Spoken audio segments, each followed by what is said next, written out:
Hello, God's beautiful, wonderful people.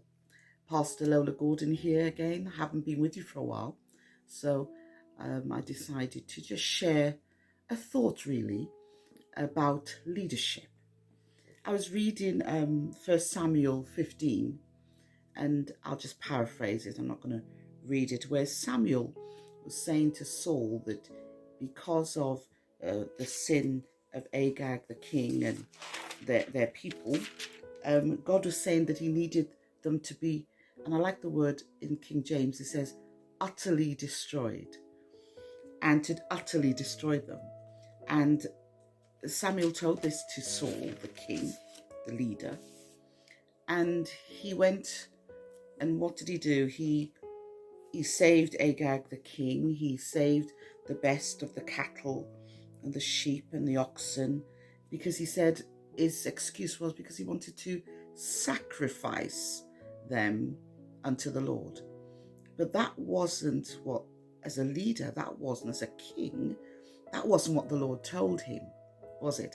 It said to utterly destroy everything, even down to the women and the children. And so he disobeyed.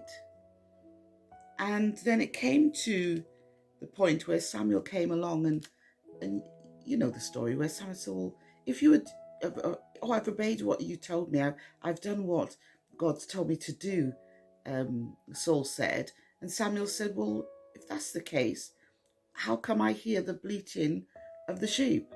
And if you had killed all the sheep? And then he goes on to say, well, the people wanted it. And so as a leader, he's now blaming the people. The people wanted us to keep, the best. And so, I'm following the people now. He's no longer king. He's no longer leading. He's now a follower. And so he makes an excuse to blame the people. And the story goes on. You can read it yourself in 1 Samuel 15 and read 15 and 16. It's quite exciting. But in verse 26 of 1 Samuel 15, it says, and Samuel said unto Saul, I will not return with thee, for thou hast rejected the word of the Lord. And he goes on to say, and the Lord has rejected thee from being king over Israel. Now he was still king, he was still leader, he was still continuing to do what he did. But God said to Samuel, go to the house of Jesse, because I have the new king there waiting to be anointed, which we know was David.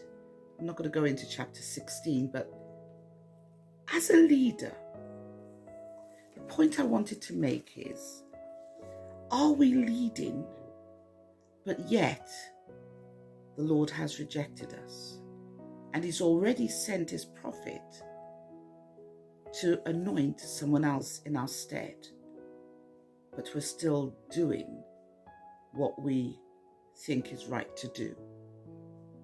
Just something for you to think about. A couple of questions, really. One, is a leader about power, or is it about empowerment? Number two, is leadership, then, I should say, really, is it about people like Saul, or is it about purpose? Number three, just something for you to think about as a leader.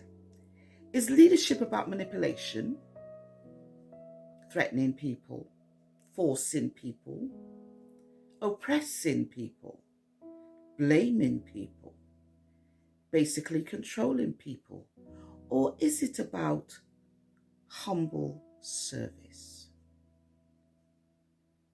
Number four, is leadership about becoming or being, or is it about doing? another one for you to think about, number 5, and I'll leave it there. Is leadership concerned about the next church, the next function, the next convocation, convention, conference, or the next generation? Leaders, something for you to think about. Are you a true leader? Are you an obedient leader? Are you a leader that listens and does what God tells you to do, or do you just do what the people tell you to do? So are you a follower, not a leader? Are you ruling and reigning as king, or are things and people ruling and reigning you? Just something to think about. It's not a preach, it's just leadership. Think about it. Is God saying to us, I have rejected thee from being king over your ministry, your church, your family, whatever that you should be in leadership of? Something to think about. Pastor Lola Gordon, Hebron Leading Ladies. Remember, we walk by faith and not by sight. The Lord bless you. Bye-bye now. See you soon.